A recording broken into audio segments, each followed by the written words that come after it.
Blue একটা ছোট্ট বাদামি কুকুর।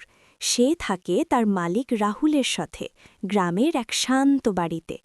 সকাল হলেই বুলু সবার আগে উঠে পড়ে। রাহুল ঘুম থেকে উঠলে সে লেজ নেড়ে কাছে আসে, যেন বলছে, চলো নতুন দিন শুরু হোক। রাহুল যখন বাড়ির কাজ করে বুলু তার পাশেই থাকে।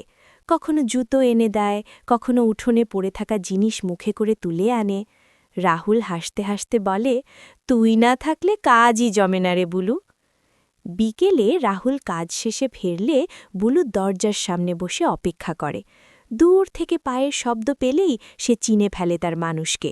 তখন সে খুশিতে দৌড়ায়, লাফায়, আর পুরো বাড়িটা আনন্দে ভরে যায়।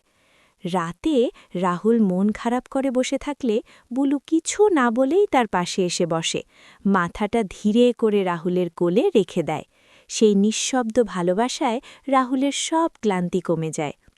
একদিন রাহুল অসুস্থ হয়ে পড়লে বুলু এক মুহূর্তেও তাকে ছেড়ে যায় না। সারাক্ষণ বিছানার পাশে বসে থাকে, যেন পাহারা দিচ্ছে। তখন রাহুল বুলুকে বুকে জড়িয়ে ধরে বলল, তুই আমার জীবনের সবচেয়ে ভালো বন্ধু রে বুলু। বুলু কিছু না বলেও লেজ নেড়ে আর চোখের হাসিতে বুঝিয়ে দিল, ভালোবাসার জন্য ভাষার দরকার হয় না।